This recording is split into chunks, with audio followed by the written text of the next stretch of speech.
Hey guys, welcome back to my channel the wife কিচেনের নতুন পর্বে আপনাদের সবাইকে অনেক স্বাগত। আজকে আমি আপনাদের সাথে স্পেশাল মটন গ্রেভি রেসিপিটি শেয়ার করছি। এই রেসিপিটি মটন গ্রেভি এবং মটন কোরমা দুটো রেসিপির কম্বিনেশন রেসিপি। এই রেসিপির মধ্যে আপনারা দুটোরই স্বাদ পাবেন। এই রেসিপিটি দারুণ টেস্টি হয়। গরম গরম ভাত বা রুটি, পরোটা, লুচির সাথে এই রেসিপিটি কিন্তু দারুণ খেতে লাগে। আপনারা রেসিপিটি নিশ্চয়ই বাড়িতে একবার ট্রাই করবেন। যদি রেসিপিটা ভালো লাগে আমার চ্যানেলের নতুন বন্ধু হয়ে আমার চ্যানেলটাকে সাবস্ক্রাইব করে দেবেন। তাহলে চলুন আমরা আগে দেখে নিই রেসিপিটি কিভাবে বানাতে হয়। স্পেশাল মটন গ্রেভি বানানোর জন্য আমি 1 কেজি রেয়াজি খাসি নিয়ে নিয়েছি। এই খাসির মাংসের পিসগুলোকে আমি মিডিয়াম সাইজ করে কাটিয়ে নিয়েছি। খুব বড় বা খুব ছোট করে কাটানোর প্রয়োজন নেই, এরকম মিডিয়াম সাইজে করে নিলে কিন্তু মাংসের ভেতর মশলাগুলো ভালোভাবে ঢোকে। আমি খুব সুন্দর করে পরিষ্কার করে কেটে নিয়েছি দেখুন, আর ভালো করে ধুয়ে নিয়েছি, আর জলটা কিন্তু এর থেকে বের করে নিয়েছি। এবার আমি বাড়িতে বানানোর দই 1 বাটির মতন এখানে ইউজ করছি। এটা হ্যাঙ্কার নয়, নর্মাল দই, নর্মাল টক দই আপনারা ইউজ করতে পারেন।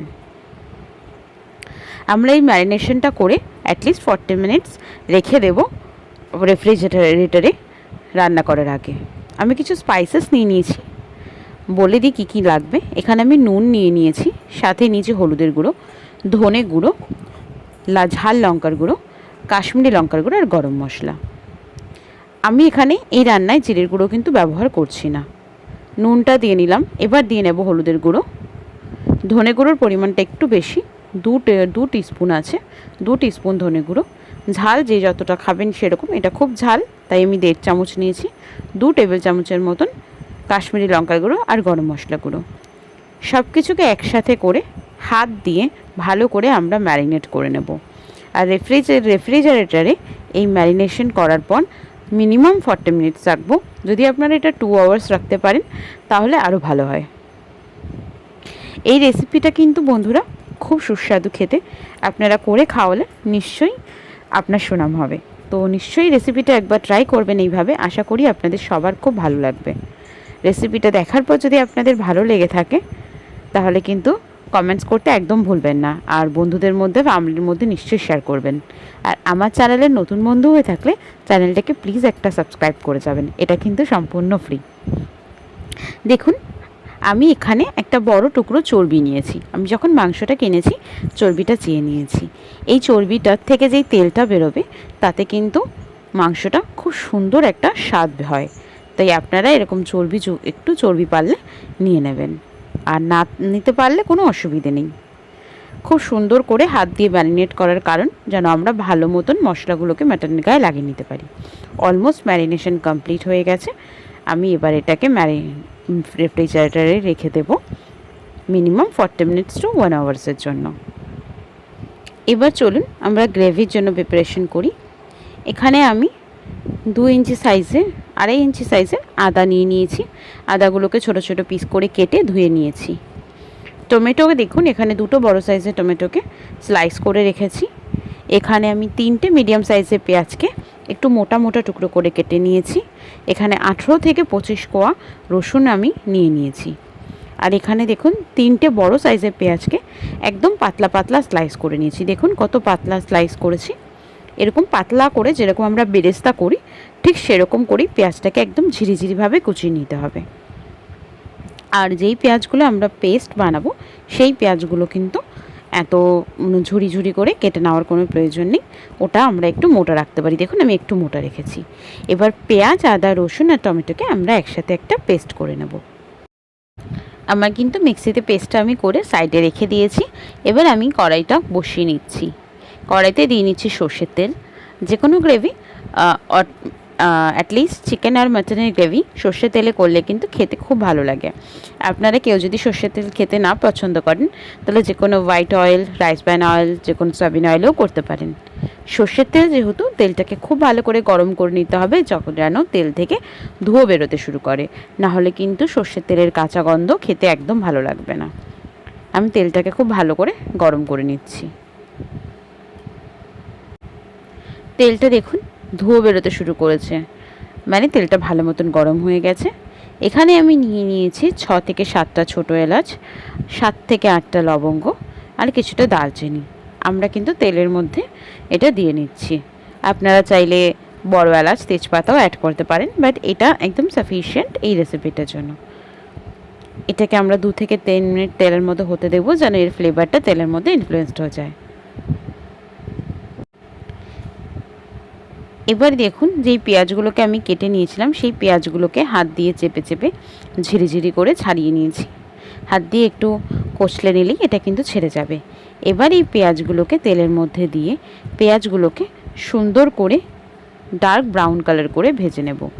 ঠিক বেরেস্তা হওয়ার আগে স্টেজ অবধি আমরা কিন্তু এটাকে ভেজে নেব, তবে ভাজতে গিয়ে পুড়িয়ে ফেলবো না। পেঁয়াজ ভাজতে একটু সময় লাগে, তাই এই সময় গ্যাসের ফ্লেমটাকে একটু বাড়িয়ে আমরা পেঁয়াজগুলোকে ভালো করে ভেজে নেব।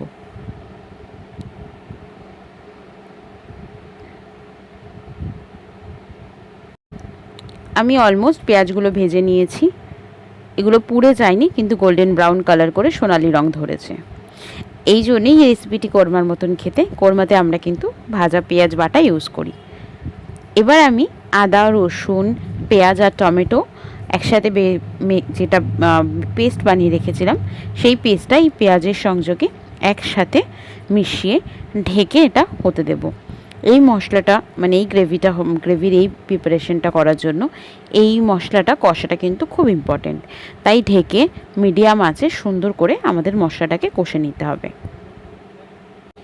দেখুন, অলমোস্ট কিন্তু মশলাটা কষে এর সাইড থেকে তেল বেরোতে শুরু করেছে। আমি 5 মিনিট ধরে মশলাটাকে খুব ভালো করে কষিয়ে নিয়েছি। এবার আমাদের ম্যারিনেট করে রাখা মাটনটা আমরা কিন্তু এই মশলার মধ্যে দিয়ে নেব। আমি আবারও বলছি, আমি কিন্তু 70% মশলাটা কষিয়ে নিয়েছি, এর থেকে তেল উপরে ওঠা শুরু করেছে। ঠিক এই স্টেজে আমরা কিন্তু মাটনটা দিয়ে নিচ্ছি। আমি কিন্তু 100% মশলাটাকে পুরো কষাইনি। 70% যখন মশলাটা কষে যাবে, জাস্ট তেলটা উঠতে শুরু করবে, এরকম স্টেজে আমরা মাটনটাকে অ্যাড করে দেব। আর মাটনটাকে এই মশলার সাথে খুব ভালোভাবে মিশিয়ে নেব।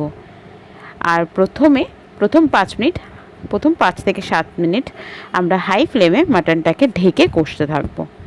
মাটনের থেকে যেই জলটা বেরোবে সেই জলটাই কিন্তু আমরা পুরো মাটনটাকে কষবো। দেখুন, অলমোস্ট 5 মিনিট হয়ে গেছে। আপনাদের এখন দেখাই। দেখুন মাটন থেকে কিভাবে জলটা বেরিয়েছে।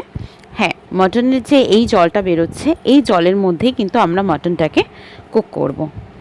খুব ভালোভাবে মাটনটাকে কষতে দিতে হবে। মাটন একটু টাইম টেকিং, সময় দিয়েই রান্নাটা করতে হয়। বিশ্বাস করুন, সময় দেওয়ার পর আপনারা যেই রেজাল্টটা পাবেন সেই রেজাল্টটা কিন্তু খুব সুন্দর। তাই একটু সময় দেবেন। Be patience with mutton. দেখুন, চর্বিটা কিন্তু আমরা দেখতে পাচ্ছি। এই চর্বিটাকে মাঝখানের দিকে দিয়ে আমরা ভালো করে কষে নেব। চলুন আমরা আবারও ঢেকে দিই, ফিরে আসবো 10 মিনিট পরে। 10 মিনিট বলেছিলাম, বাট আমি 15 মিনিটস পর চেক করছি।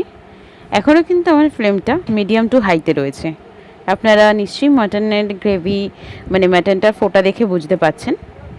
এবার মটনটাকে মাঝে মাঝে কিন্তু আমাদের নেড়ে দিতে হবে। আমি কিন্তু এভরি 5 মিনিটস ব্যাক এসে চেক করেছি। দেখুন, যখন মটনটা পুরো শুকিয়ে এসছে, এর মধ্যে কত সুন্দর কালার এসছে। হ্যাঁ, এটা আরও কষলে আরও সুন্দর কালার আসবে। আর এর যা ঘ্রাণ আসছে, আপনারা যদি থাকতেন, আপনারা তো মানে just falling love with the smell. এত সুন্দর একটা মানে গন্ধ আসছে। আপনারা ডেফিনেটলি রেসিপিটা ট্রাই করবেন। আমি নেড়ে দিলাম। আমি আবারও এটাকে কভার করে আরও কষে নেব। অলমোস্ট আরও 10 to 15 মিনিটস হয়ে গেছে। এই সময় আমি গ্যাসের ফ্লেমটাকে লো টু মিডিয়াম ফ্লেমে রেখেছি বলতে পারেন। দেখুন, ফোটা দেখে আপনারা নিশ্চয়ই বুঝতে পারছেন। টেম্পারেচারটা কিন্তু এইভাবেই কন্ট্রোল করতে হবে। প্রথম 15 to 20 মিনিটস আমরা হাই ফ্লেমে কষবো, তারপর মিডিয়াম টু হাই ফ্লেমে, দেন মিডিয়ামে, দেন একটু লোতে। দেখুন কত সুন্দরভাবে এটা কষে গেছে। এটাকে কিন্তু আমরা আরও কষিয়ে নেব। এই সময় কিন্তু অলমোস্ট মাটন 40% ডান, 40 থেকে 50% কুক হয়ে যায়। তো চলুন এটাকে আমরা আরও ভালোভাবে কষিয়ে নেব। দেখুন, মাটনটা কষা পুরো কমপ্লিট। এটা একদম শুকনো হয়ে এসছে। এর থেকে বেশি কিন্তু কষানোর দরকার নেই। অলমোস্ট আমি 40 মিনিটসের উপর ধরে কষছি। এবার এর মধ্যে আমি অ্যাড করলাম গরম জল। মোটামুটি সমস্ত মাটন যেন ভালোভাবে ডুবে যায়, ঠিক এরকমভাবেই আমাদের জলটা অ্যাড করে নিতে হবে। জল দেওয়ার পর আমরা ভালোভাবে জলের সাথে মাটনটাকে মিক্স করে নেব। এরকম স্টেজে আপনারা দেখে নেবেন যে এর মধ্যে নুনের প্রয়োজন আছে কি না। যদি নুনের প্রয়োজন হয় বা নুন আপনাদের কম মনে হয়, আপনারা এই স্টেজে কিন্তু একটু নুন অ্যাড করতে পারেন। আমরা দেখুন জলের সাথে ভালোভাবে মিশিয়ে দিয়েছি। এবার আমরা এটাকে কভার করে দেব এবং হাই ফ্লেমে এই জলটাকে ফুটতে দেব। আমি নুনটা চেক করলাম, আমার নুনটা একটু কম মনে হলো, তাই আমি 1/2 টেবিল স্পুনের মতন নুন এখানে অ্যাড করলাম। জল দিলে একটু নুন অ্যাড করতে নিশ্চয়ই হয়। এই জলটাই পরবর্তীকালে গ্রেভিতে পরিণত হবে। তাহলে চলুন আমরা লিডটা লাগিয়ে 10 মিনিটের জন্য এটা আমরা হাই ফ্লেমে কুক করে নিই। 10 মিনিট হয়ে গেছে, দেখুন ঝোলটা একদম টকবক করে ফুটতে শুরু করেছে। এবার আমরা এই গ্রেভিটাকে মানে এই মাটনের ঝোল শুদ্ধ মাটনটাকে আমরা প্রেশার কুকারে ট্রান্সফার করব। কারণ আমি বলেছি 50% অলমোস্ট আমাদের কষানোতে কুক হয়ে গেছে, বাকি 50% আমাদের প্রেশার কুকারে হবে। তাহলে চলুন আমরা একটু ট্রান্সফার করে নিই। দেখুন আমি কিন্তু পুরো গ্রেভিটা প্রেশার কুকারের মধ্যে ট্রান্সফার করে নিয়েছি। দেখতে পাচ্ছেন খুব বেশি কিন্তু এখানে ঝোল দেখা যাচ্ছে না, আমরা পুরোটা ট্রান্সফার করে নিয়েছি। এবার আমরা লিডটা লাগিয়ে দেব। প্রথম 5 মিনিট হাই ফ্লেমে থাকবে, তারপর লো টু মিডিয়াম ফ্লেমে আমরা 2টো সিটি এখানে মেরে নেব। তাই চলুন করে আমরা দেখা করি। আমাদের মাটনটা রান্না হয়ে গেছে। দেখুন আমি প্রেশার কুকারটাকে ঠান্ডা করে এর ঢাকনিটা খুলে নিয়েছি। এবার এই সময় কিছু কসুরি মেথিকে হাত থেকে ক্রাশ করে আমরা কিন্তু গ্রেভির ওপরে স্প্রিঙ্কেল করে দিচ্ছি। আর এটাকে গ্রেভির সাথে হালকা করে মিশিয়ে দেব। মিশিয়ে দিয়ে প্রেশার কুকারটাকে বন্ধ করে আমরা 10 মিনিট রেখে দেব, যেন এর ফ্লেভারটা মাটনের মধ্যে চলে আসে। আপনারা যদি কেওড়া জল খেতে পছন্দ করেন, কেওড়ার ফ্লেভারে প্রবলেম না হয়, আপনারা কিন্তু এই স্টেজে এখানে 1 টেবিল স্পুন কেওড়া জল অ্যাড করতে পারেন। তাহলে কিন্তু আমাদের রেসিপি একদম কমপ্লিট।